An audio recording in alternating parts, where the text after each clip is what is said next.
Welcome to Stick to Sports. I'm Joey Pulaski. And I'm Zach Malamud. Today, Kansas and North Carolina face off in the national championship. Opening day is finally here, and UNC takes down Duke again. Roll it.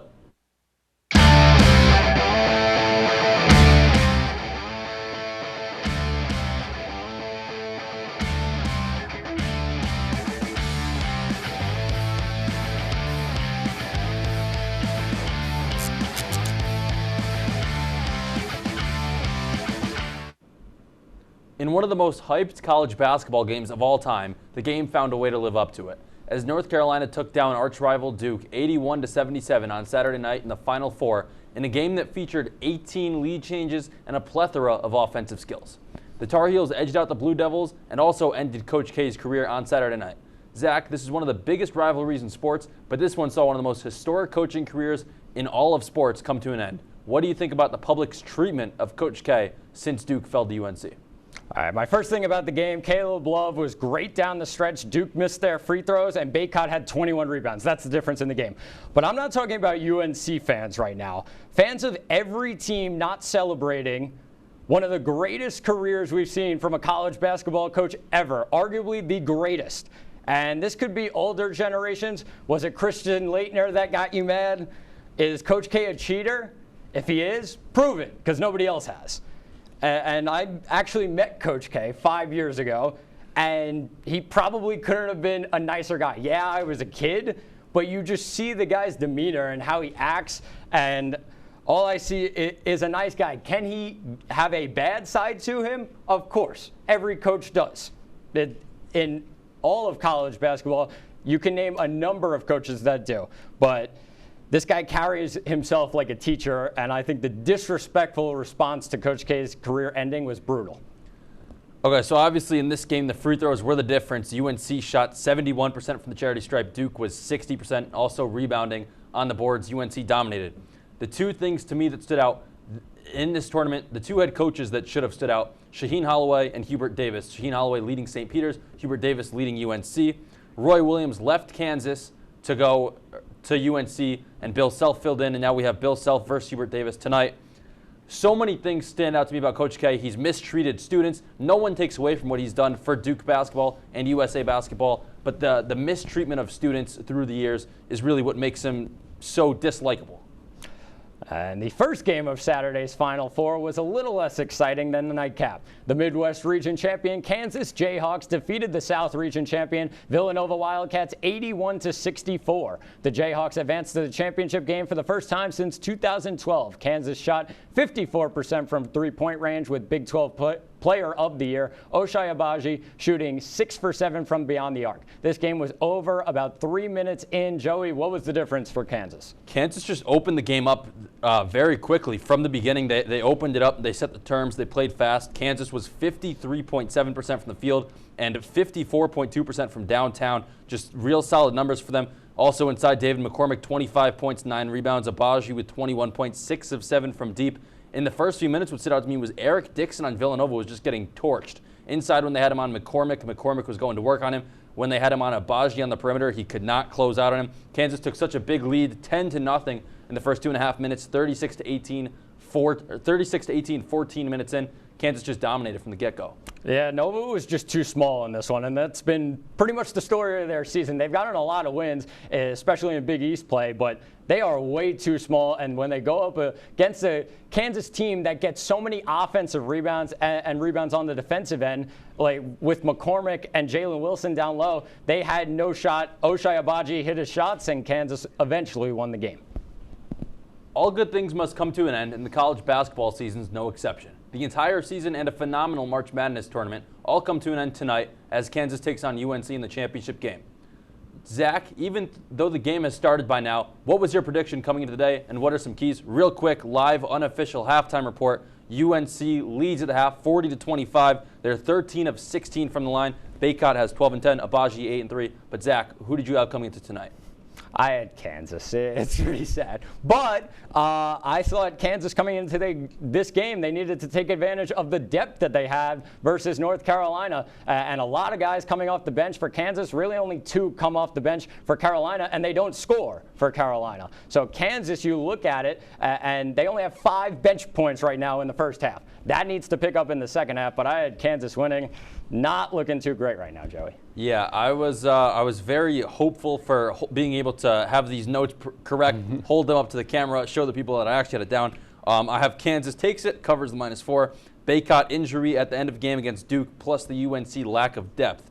Obviously, with Remy Martin on the Kansas side and UNC really not going into their bench much, and how Bacot looked in his 5th foul against Griffin at the end of that UNC Duke game, I was really feeling pretty good about Kansas. Thought UNC really played their championship game against Duke. Really, right now, we'll see if anything changes in the second half. And moving over to the women's side of March Madness, and the South Carolina Gamecocks defeated the UConn Huskies 64-49 in the national championship game. A lot of offensive rebounds for South Carolina, specifically 16 in the first half. That was the story of the game. But Joey, what do you think the difference was for the Gamecocks? It all started in that first quarter. South Carolina won that first quarter 22-8, and they won the final 30 minutes 42-41. So after those first 10, the game was a lot closer than the final score shows. UConn had a higher field goal percentage and 3-point percentage, but from the free throw line, South Carolina 17 of 26. UConn was 1 of 4, and on the glass, of course, South Carolina over doubled the rebounds to UConn, 49-24, 21-6 offensive rebounds. But I mean, when I look at this game, really, I just think about that UConn dynasty run. I don't know if South Carolina is quite going to be able to duplicate that run they had, but the Gamecocks looked very good the other night. Yeah, kind of the same story as Villanova versus Kansas. South Carolina was just way too big for UConn. They just had a lot of size, and UConn really couldn't deal with it compared to those South Carolina players.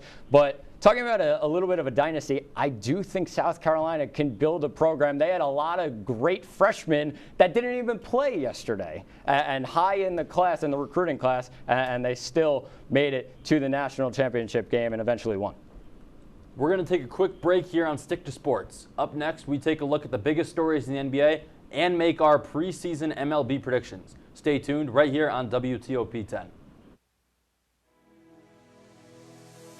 Athletics. Aaron, there were 6 big points. This is the one you've been waiting for. This group has never beaten Cortland. Getting started with some men's soccer as the Lakers had 2 conference matchups. For half of the Lakers' goals this entire season. Offense is key. You talked all about scoring goals.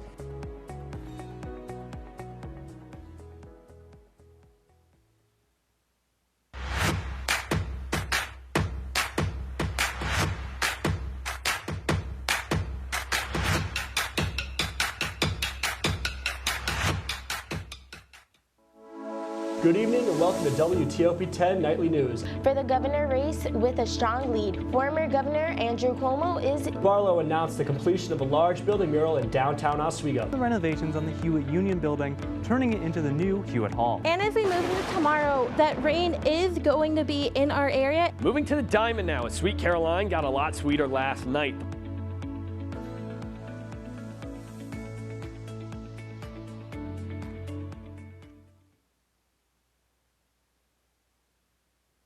Life's taught me a lot, and I'm ready for more. Well, you're not the typical kind of candidate that I hire, but you are exactly what I'm looking for. Your company could be missing out on the candidates it needs most. Learn how to find a great pool of untapped talent at gradsoflife.org. We've been marinating chicken in all sorts of liquids for 24 hours.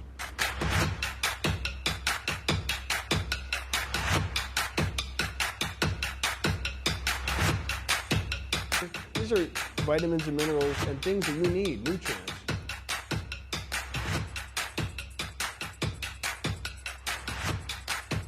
The chicken speedy is a staple of our culture. Welcome back to Stick to Sports. The Utah Jazz blew a 21-point lead to the Golden State Warriors Saturday night after losing a 25-point lead to the Clippers just 4 nights earlier. While the Clippers were helped by the return of Paul George, the Warriors were actually without Steph Curry due to his foot injury. Golden State took it by a final of 111-107. Zach, is this more impressive of a win for the Warriors or more of a concerning loss for the Jazz? I'm going to say more of a concerning loss for the Jazz, just based on they are completely healthy right now. Everybody is there except for Trent Forrest, who is a day-to-day right now. Everybody else is there for Utah. So to have a 21-point lead against the Warriors without Stephen Curry and to give it up, just a bad look. The Warriors have looked pretty bad without Stephen Curry. They are 3-7 in their last 10. But a comeback like this can definitely help them. Curry will be back for the playoffs, so I'm not really too worried about Golden State. Yeah, I would say it's honestly a more impressive win for the Warriors. Klay Thompson obviously missed 941 days before his return on January 9th. People really weren't sure how he'd return. A 36-point outing. He's got 35 or more in 2 of the past 4. He's been stepping up in Steph Curry's absence. Jordan Poole had 31. And the Warriors have won 3 NBA titles since 2015. This is kind of the championship's the expectation in Golden State. Donovan Mitchell hasn't made it out of the first round in his 4 years. So this is definitely a more impressive win for the Golden State Warriors.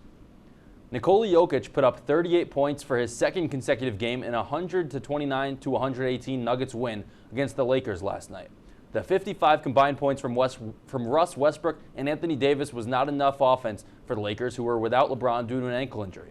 The Lakers now need to win 3 of their 4 games this week and need the Spurs to lose 3 of their 4. Zach, do you think the Lakers can pull off some kind of miracle run, or will this go down as one of the biggest letdown seasons in NBA history? No shot. Plain and simple, the Lakers stink. They are terrible. I brought out my inner Stephen A. Smith right there. But the injuries hurt them, and they couldn't build a championship team in the offseason. They had too many old faces there. It didn't really help them. And now we're seeing a bad Lakers team with a lot of injuries, and they're not going to make it to the playoffs. Yeah, I mean, keep in mind, 3 of these 4 games are against tough teams. Suns, Warriors, Nuggets make up 1-3-5 in the West right now. As of right now, or just looking at the season for part of why it's been such a letdown, LeBron has had abdomen and knee injuries. Anthony Davis, I mean, list them off: thumb, thigh, knee, wrist, foot, and head. He's just been absolutely bitten by the injury bug. Russ Westbrook breaking my heart, having one of his most disappointing seasons ever. Just an awful season for the Lakers. The Milwaukee Bucks have been having some issues recently, with the playoffs fast approaching, as last night's 118-112 loss to the Mavericks marks their 3rd loss in the past 5 games. Luka Doncic went for 32 points and a season-high 15 assists to lead the Mavs, and no excuses can be made for the Bucks, as their starters rested for Friday night's game. Zach, how confident are you in these 2 squads heading into the playoffs? I think the Bucks will be just fine, just based on the experience that this team has after they gained it last year after the championship win, and a couple of new faces, but a lot of the same players there. I'm a little more worried about the Mavericks, just based on they don't have that same experience that the Bucks do, and even though they are the 4 seed, they're going to have a tough matchup as the 5 seed, whoever it may be. There's still some time. I think they can move around in the standings. But it's going to be a hard route for the Mavericks to get all the way to the NBA Finals. Yeah, we know the Bucks will come alive once the playoffs start. I'm not extremely worried about either of them. I think both teams are going to lose in the semifinals. I have the 76ers and the Warriors meeting in the championship. But one thing that does work for both of these teams is they're both fully healthy. Obviously, we know the Suns without Chris Paul, the Warriors without Steph Curry, the Celtics without Robert Williams. A lot of injuries happening. These 2 fully healthy squads. We move over to Major League Baseball now, as we are just 3 days away from opening day. We are going to make our early season predictions for some awards, starting with the Most Valuable Player Award. Angels' Shohei Ohtani won it in the AL, and Phillies' Bryce Harper won it his 2nd MVP in the NL 1 season ago. Joey, both AL and NL, who's taking home the MVP?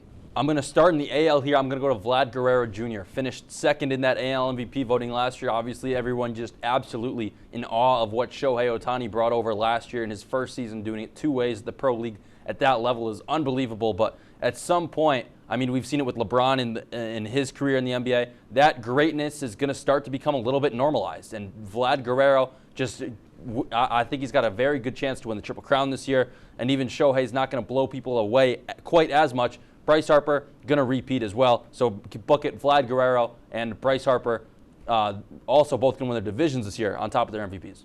Yeah, I'm going to go with 2 guys that are pretty high up in the odds. I'm going Mike Trout. He has the injury problems, but the talent that Mike Trout has, I think he could win it even with a player like Shohei Ohtani on his team. And I'm also going with the favorite in the NL, and I'll go with Juan Soto, the Washington Nationals. Nobody around him. He's going to take home the MVP. Next, we move to the Cy Young Award. It was Mariners ace Robbie Ray who won it with the Blue Jays in the AL last year, and Brewers ace Corbin Burns winning it in the NL last year. Joey, over to the Cy Young winners. Who takes it? I'm going to go with Lucas Giolito on the AL side. In 2021, 178.2 innings, 3.53 ERA, 10.1 Ks per 9. Impressive numbers from him. He's gotten better as the years have gone on. 2019 was an all-star. 2018 had an awful rookie season. 2019 all-star, 2020 no-hitter, and he's just kept getting better. On the NL side, his former teammate from the White Sox last year, Carlos Rodon, last year had a 2.37 ERA, 12.3 Ks per 9. Both would have been first, didn't quite qualify for the innings limit, but I'm going to go Giolito, Rodon to win the Cy Youngs this year. And I'm going in the AL. I'm going to go with Garrett Cole. Yes, Yankee fan. But I think Garrett Cole is going to have a bounce back after the rough exit last year. And in the NL, I'm going to go Walker Buehler. I know a lot of pitchers around him, but I think Walker Buehler, a dominant ace in the NL. Now we move on to our World Series predictions. And Joey, who do you have?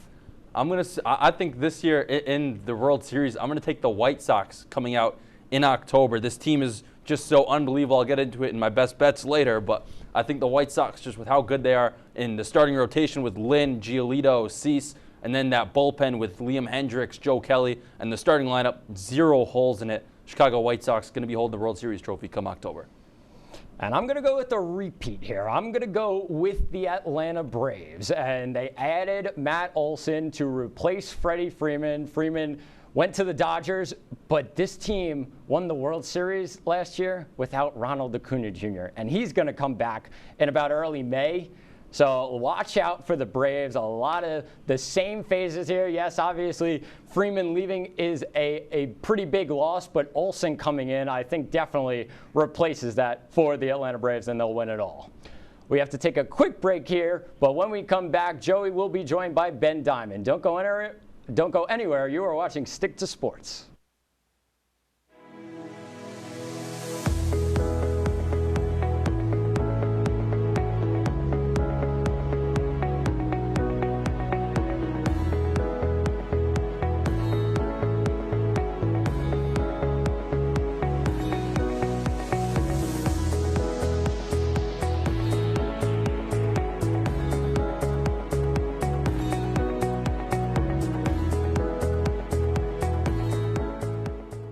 This job looks perfect. It says you need a high school diploma. You've got one of those, right?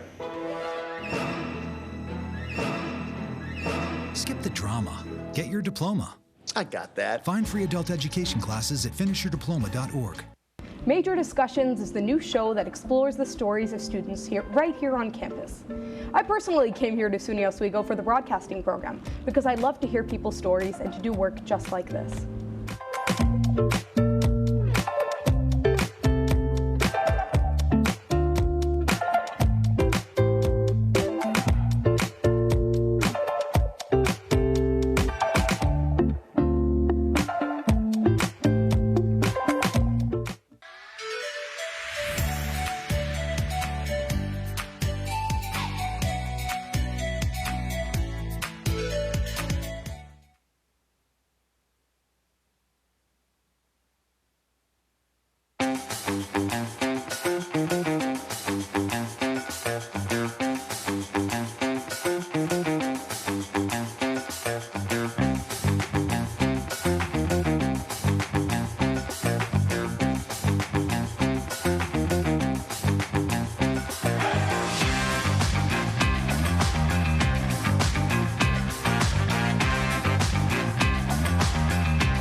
Welcome back to Stick to Sports. It's time for the fast break. Joining me now is Ben Diamond, one of our producers. Ben, what do you have for us tonight?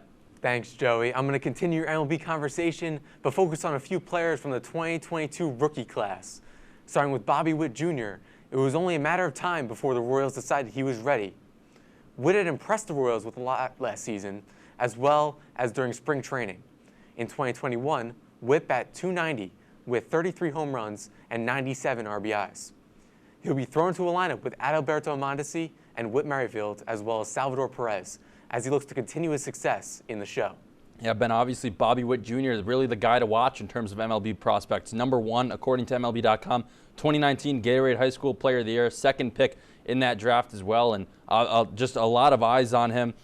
Struggled originally in the minor league system. The exit velo was there, the numbers were there, but the batting average and those numbers weren't quite there. And this is also a team that's been rebuilding since the 2015 World Series. This isn't the Eric Hosmer, Mike Moustakas, Kansas City Royals that we know. This is a division also that features the Twins and the White Sox, and the Royals just really need as many solid rebuilding pieces as they can get to compete in the future, and starts right here with Bobby Witt Jr. Yeah, I agree. He does have all the tools. He has the power, he has the speed, he has the defense. And the Royals think those tools are ready. As you said, he kind of struggled with the average a little bit towards the beginning of his career, but he's brought that up. He's hitting .400 right now in spring training. Obviously doesn't count, but it's nice to see that he's able to hit the way he has. Yeah, obviously I'm expecting big things out of him this year. You see how quick of an impact he can get. I mean, 2019 graduated high school the same year as me. Is a little scary, but yeah, a lot of promise around Bobby Witt Jr. Second on my list of rookies is the Seattle Mariners' top prospect, Julio Rodriguez. After Jared Kelenic broke into the major leagues last season with the Mariners, fans were itching for the day that they would get to see Rodriguez do the same. He even skipped AAA to do so. In 2021, Rodriguez batted .347 with 13 home runs, 47 RBIs, and 21 stolen bases across 2 minor league levels. The Mariners hope he can have a big impact on their lineup as they hope to make the playoffs for the first time since 2001. Yeah, we just talked about the Royals and how they're looking to rebuild since that World Series. I mean, like you mentioned, they're looking for their first run, or their first playoff run since 2001. You see .341 on your screen as a batting average. Is a very promising number to be at. Julio Rodriguez, third-ranked prospect in the MLB, has obviously the Mariners last year just barely missing the playoffs. But Rodriguez has dealt with a wrist injury in the past. Seems like he bounced back very well from it last year, and could definitely be a very key piece to get the Mariners over that hump into October. Yeah, he doesn't have that same kind of power that Witt does, but his speed and his ability to put hard contact and put the ball anywhere on the field is very important in producing runs in a different way that many MLB players don't in this day and age. Now moving over to the Tigers. Tigers fans didn't need to wait too long for power third baseman Spencer Torkelson to crack the opening day roster, as Torkelson was drafted in the 2020 draft. Although he hasn't been in professional baseball long, Torkelson has been rising through the ranks at blazing speed, playing at 3 different minor league levels in 2021. Across 3 levels, Torkelson batted .267 with 30 home runs and 91 RBIs. Although his average and on-base percentage took a dip as he rose up, his power numbers impressed the Tigers brass enough to believe he is ready. Yeah, I mean, this is a guy with such impressive power numbers. He broke Barry Bonds' freshman record at Arizona State with 25 home runs in 2018. When you're in the same conversation in terms of power with Barry Bonds, you're in a very good spot. Signed for the draft record money, $8.4 million. And this is just so much promise around this guy. 30 home runs in 121 games. It's really just raw power with Spencer Torkelson. You know, you see first baseman with the Tigers, start thinking Miguel Cabrera, one of the greatest hitters ever. High ceiling for him when your comparisons are Miggy and Barry Bonds. Yeah, that's definitely a great comparison to have, especially when you get to work with the guy in the same dugout. But what he lacks, he gains. He has the most power out of the 3 rookies we spoke about, but he also gets out the most. So that push and pull is going to be what makes or breaks his career. Yeah, I'm excited to see what these 3 guys bring this year and in the future as well. We'll take a quick break here on Stick to Sports. Thanks once again to Ben for the fast break. When we come back, Zach and I will go through our best bets and what to watch for. Don't go anywhere. You're watching Stick to Sports right here on WTOP 10. We've been marinating chicken in all sorts of liquids for 24 hours.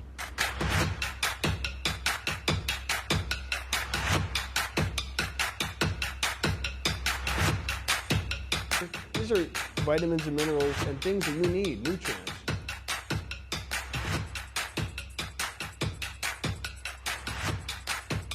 The chicken speedy is a staple of our culture.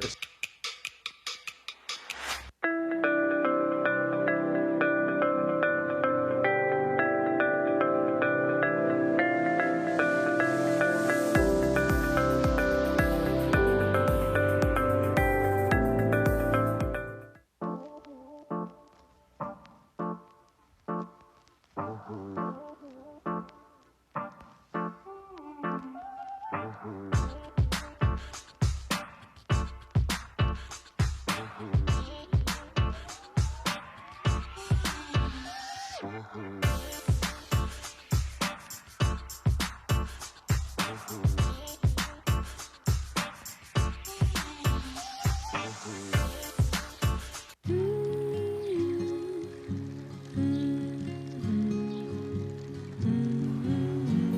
all the things you've done with your bike, donating it to Goodwill may be the most incredible of all.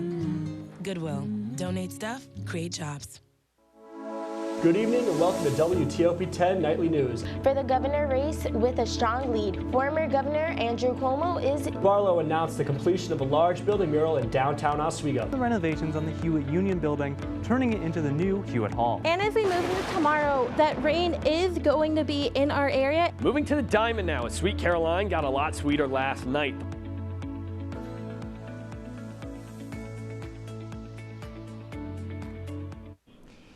Welcome back to Stick to Sports. Let's get into our what to watch. And I'm sorry to say, Joey, there's not too much that excites me this week that we haven't talked about. Sorry, golf fans, I don't care about the Masters. So my what to watch this week comes in Europe for some soccer. The UEFA Champions League quarterfinal, first leg start this week. On Tuesday, Man City hosts Atletico Madrid and Benfica hosts Liverpool. Then on Wednesday, two teams a lot of people have heard of. Chelsea hosts Real Madrid and Villarreal hosts Bayern Munich. These are some huge games with European giants going head-to-head, so watch out for this. The UEFA Champions League Tuesday and Wednesday at 3 o'clock. Joey, I just want to give a quick update as we do see the graphic here. A couple of big games, but an update on that Kansas game. Kansas comeback season right now. They are only down 5 with 13.5 to go. Yeah, very exciting game in the national championship right now. I know as soon as we're done with this, we'll be sprinting towards the end of it. But, Zach, very excited for the UEFA Champions League. Busy sports week. I want to get more into soccer. I need you to put me on this spring. I need it. I'm in. My what to watch this week comes Saturday night in Jacksonville as UFC 273 seems to be the biggest card of the year so far. Khamzat Chimaev looks to continue to climb the welterweight rankings as he takes on number 2 contender Gilbert Burns. Petr Yan and Aljamain Sterling fight again for the bantamweight title after Yan was disqualified due to a dirty knee in their title fight last March. In the main event, one of the top pound-for-pound fighters on earth, and Alex Volkanovski defends his featherweight belt against the Korean Zombie. This is a real exciting card with a fighter looking to climb the ranks in Chimaev, Yan looking to finish his dominant first fight against Sterling, while Sterling tries to prove the legitimacy of the belt he currently holds, and Volk looks to remain a top pound-for-pound fighter. 10 o'clock, ESPN Plus, Saturday night for all the action. Can't wait for it. I cannot wait for this USC card, and it's really going to be interesting. 3 big favorites, but can an underdog pull up an upset? You see sometimes when those big favorites come about. Now shifting to best bets, my best bet comes in the NBA tomorrow night as the Memphis Grizzlies travel to Utah to take on the Utah Jazz. I'm going with the road underdog Grizzlies here, who are on a 7-game winning streak without star point guard Ja Morant to a knee injury. During this winning streak, the Grizzlies have played 4 teams over 500. They were the underdog in 3 of those games, but it hasn't seemed to matter, right? The Jazz have lost 6 of their last 7 and blew a 21-point lead to the Warriors like we talked about. Things are just not clicking for Utah right now, and that's not a great sign going up against this Grizzlies team. Give me the Grizzlies money line at plus 175 on the road against the Utah Jazz tomorrow.